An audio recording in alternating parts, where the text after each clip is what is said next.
ஸ்ரீமதே ராமானுஜாய நமக. ஆண்டாள் திருவடிகளே சரணம். நமஸ்காரம்.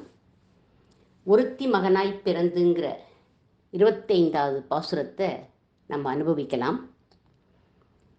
பகவான் கிருஷ்ணன் சிம்மாசனத்தில் கம்பீரமாக சேவை சாதிக்கிறான். அவனுடைய அவதார ரகசியத்தை புகழ்ந்து ஒருத்தி மகனாயின்னு பாடுறா ஆண்டாள். நாமும் பாடுவோம். ஒருத்தி மகனாய் பிறந்து ஓர் இரவில் ஒருத்தி மகனாய் ஒளித்து வளர தரிக்கிலானாகி தார்த்தீங்கு நினைத்த கருத்தை பிழைப்பித்து கஞ்சன் வயிற்றில் நெருப்பென்ன நின்ன நெடுமாலே உன்னை அரித்தித்து வந்தோம் பறை தருதியாகில் திருத்தக்க செல்வமும் சேவகமும் யாம் பாடி வருத்தமும் தீர்ந்து மகிழ்ந்தேலோரெம்பாவாய். 2 ஸ்திரீகளுக்கு ஒரு மகனாய் பிறந்தவனுடைய தம்பி அல்லவா நீ அப்படின்னு சொல்கிறா ஆண்டாள் கண்ணனை பார்த்து. இவருடைய அண்ணன் யாரு? பலராமர். அவரும் தேவகி கர்ப்பத்திலேருந்து ரோஹிணி கர்ப்பத்துக்கு மாற்றப்பட்டவர் தானே. அதனாலேயே அவருக்கு சங்கர்ஷனன்னு ஒரு பேர் உண்டு. அடுத்ததாக சொல்கிறா, உன்னோட அண்ணன் மாதிரியே நீயும் 2 ஸ்திரீகளுக்கு ஒரு மகனாய் இருக்கணும்னு ஆசைப்பட்ட. ஒரு ஸ்திரீயோட வயத்தில் பிறந்து மற்றொரு ஸ்திரீயினிடத்து அவளுடைய பிள்ளைன்னே அவள் நினைச்சுண்டு இருக்கும்படி நீ வளர்ந்தவனாச்சே. இது மட்டுமா? ஒரு தேவதைய, யார் அந்த தேவதை? விஷ்ணு துர்க்கை. அவளை ஒருத்தியோட மகளா பிறக்கும்படி பண்ணி மற்றொருத்தி மகளாக இருக்க பண்ண மாயாவியாச்சேப்பா நீ. நீ போன இடத்துல ஒளிஞ்சுண்டு தேவகி பிள்ளைன்னு தெரியாதபடி வளர்ந்த. நீ பிறக்கும்படி செஞ்ச அந்த பெண்ணை பெத்தவளுக்கு தெரியாம பிரகாசிக்கும்படி செஞ்சுட்ட. இத்தனை காரியங்களையும் ஒரே இரவில் பண்ணின. உன்னை பெற்ற தாயான தேவகிக்கு உன்னையும் தெரியும், அந்த பெண் குழந்தையையும் நன்னா தெரியும். ஆனால் யசோதைக்கு தன்னோட வயிற்றில் பிறந்தது ஒன்று அப்படின்னு தான் தெரியும். அது என்ன அப்படின்னு தெரியாது. நீ வேறு ஒருத்தியோட பிள்ளைன்னு அவளுக்கு பாவம் தெரியாது. நீ பிறந்த இரவில் உன்னுடைய தெய்வ அடையாளத்தை அம்மாவுடைய வார்த்தைக்காக மறைச்சுண்டுட்ட.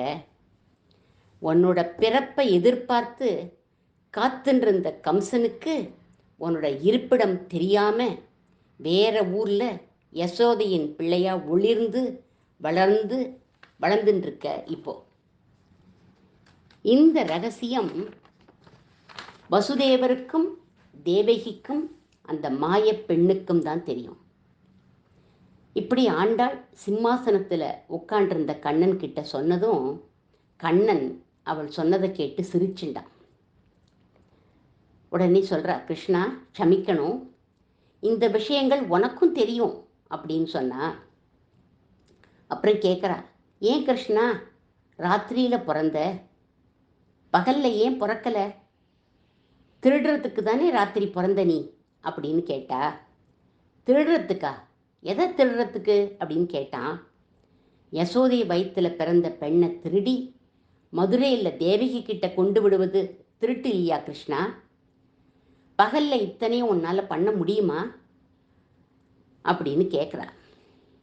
அதனால சொல்கிறா, ஒருத்தி மகனாய் பிறந்து ஓரிரவில் ஒருத்தி மகனாய் ஒளித்து வளரங்கிற இந்த வரிகளை யார் இப்படி அனுபவிக்கிறான்னா, முக்கூர் அழகிய சிங்கர் இந்த மாதிரி அனுபவிக்கிறார் அவர்.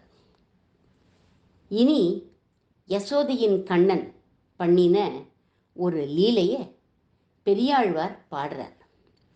அது என்ன பாட்டு? சென்னல் அரிசி சிறு பருப்பும் செய்த அக்காரம் நறுநெய் பாலால் 12 திருவோணம் அட்டேன் பண்டும் இப்பிள்ளை பரிசெய்வன் இன்னும் உகப்பன் நான் என்று சொல்லி எல்லாம் விழுங்கி போனான் உன் மகன் அப்படின்னு பெரியாழ்வாருடைய பாசுரம். இந்த பாசுரத்தை அவர் எப்படி அனுபவிக்கிறார்னு பார்க்கலாம். பால் சோறு, அதாவது சக்கரை பொங்கல் ரொம்ப பிடிக்குமா கண்ணனுக்கு. அதை சாப்பிட அவன் பண்ணின லீலையை பாருங்க. இந்த யசோதை வீட்டு இளஞ்சிங்க என்ன பண்ணிட்டு நடந்து போயின்னு இருந்தது. ஒரு 5-6 வீடு தாண்டுற போது கமன்னு வெள்ளப்பாகும் நெய்யும் சேர்ந்த வாசனை மூக்க தொலைச்சி தான் சட்டுன்னு அங்கேயே நின்றுடுத்து. அந்த வீடு யாரோட வீடுனா பிரியதமன் அப்படிங்கிறவனுடைய வீடு. அவன் எப்பேற்பட்டவன்னா, அவனும் கிருஷ்ணனோட வயசு தான். அவன் எப்பேற்பட்டவன்னா தொட்டா சிணுங்கியான். அதனால வேணும்னே அவனை அழவிடுவான் இந்த கிருஷ்ணன். உன் கூட பேச மாட்டேன் காய் அப்படின்லாம் சொல்லுவான். ஆனால் இவனுக்கு காரியம் ஆகணும் அப்படின்னா பழம் விட்டுடுவான். சாமர்த்தியம். இப்போ காரியம் ஆகணும், என்ன செய்யலாம் அப்படின்னு யோசிச்சான். அப்போது அந்த பிரியதமன் வீட்டிலேருந்து வெளியில் வந்தான். உடனே அவனை கூப்பிடுறான். ஏ பிரியதமா, உன்னோட நான் இன்னிலேருந்து பழம், சரியா, நான் உன்னோட பேசுவேன் அப்படின்னு சொன்னா. பாவம் அந்த குழந்தை, கள்ளமற்ற குழந்தை, அதுக்கு ஒரே சந்தோஷம். கண்ணா அப்படின்னு கூப்பிட்டு கட்டி பிடிச்சுண்டு, நானும் பழம்டா உன்னோட இனிமே அப்படின்ட்டு அவனோட விளையாடலாம், வெண்ணெய் திருடுறதுக்கெலாம் அழிச்சுண்டு போவான்னு இவனுக்கு பிரியதமனுக்கு ஒரே சந்தோஷம். அவனை குருன்னு பார்த்தான் கண்ணன். ஆமாண்டா, இன்னைக்கு உங்கள் ஆற்றுல என்ன விசேஷம் அப்படின்னு கேட்டான். ஏதாவது விசேஷமா அப்படின்னு கேட்டான். ஆமாம், ஸ்ரவணம், இன்னைக்கு திருவோணம், அதனால அம்மா சாமிக்கு வேண்டிண்டு சக்கரை பொங்கல் பண்ணின்னு இருக்கா அப்படின்னு சொன்னான். உங்கள் அம்மா கிட்ட சொல்லி எனக்கும் கொஞ்சம் தர சொல்றியா அப்படின்னு கேட்டான்.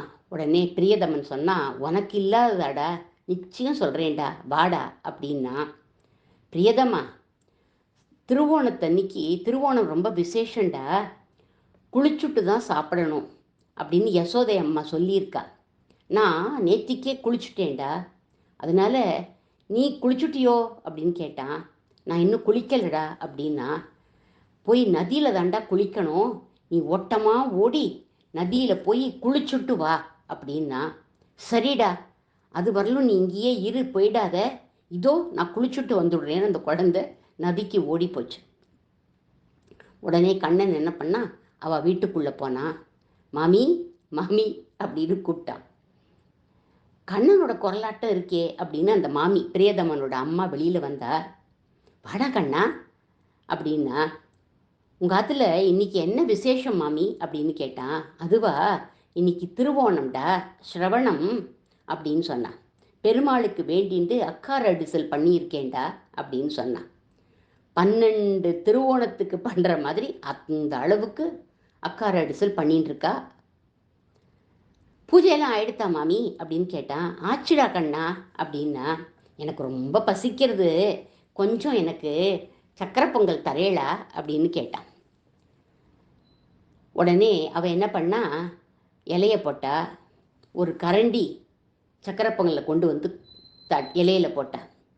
உடனே குழந்தை சொல்லிட்டு, தொட்டுக்கிறதுக்கு ஏதாவது போடுங்க மாமி அப்படின்னு சொல்லிட்டு, மாங்காய் ஊறுகாய் போடுறேன் அப்படின்னு சொல்லிட்டு உள்ளே போனான்.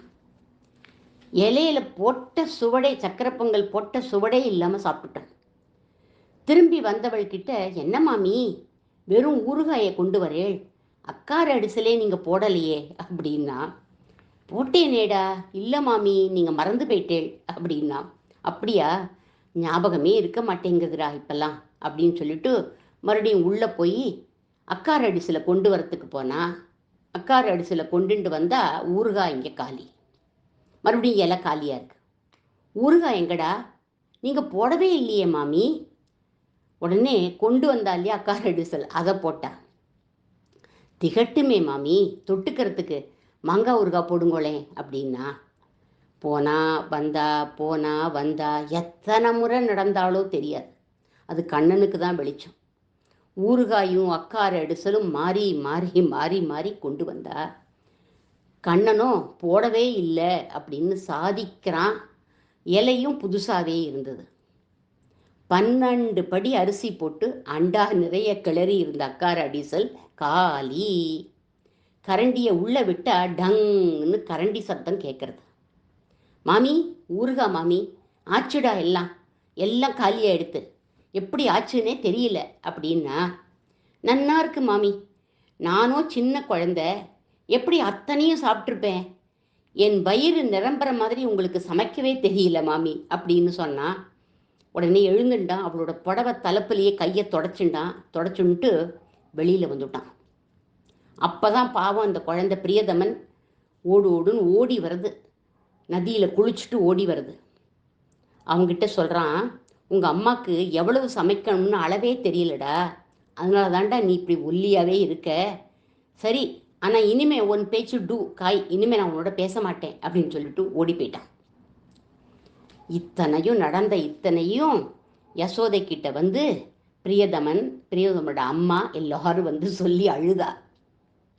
உடனே அவள் சிரிச்சுண்டே என்ன சொன்னா, சரி வா உட்காரு, நான் இலையை போட்டு உனக்கு எல்லாம் பரிமாறுறேன் அப்படின்னு சொல்லி நன்னா வயிறு முழுக்க சாப்பாடு போட்டு அவளை அனுப்பி வச்சுட்டா இவோ யசோதை. இப்படி பெரியாழ்வார் அனுபவிச்சிருக்கார் கண்ணனை, யசோதையும் அனுபவிச்சிருக்கா இந்த மாதிரி. இப்படி எல்லா சேஷ்டிதங்களையும் 11 வருஷம் அனுபவிச்சா யசோதை. அதனால தான் இவளை ஒப்பற்றவள், ஒருத்தி மகன் அப்படின்னு சொல்கிறா நம்ம ஆண்டாள்.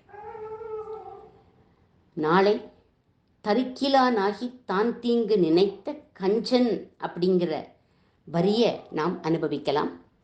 ஆண்டாள் திருவடிகளே சரணம்.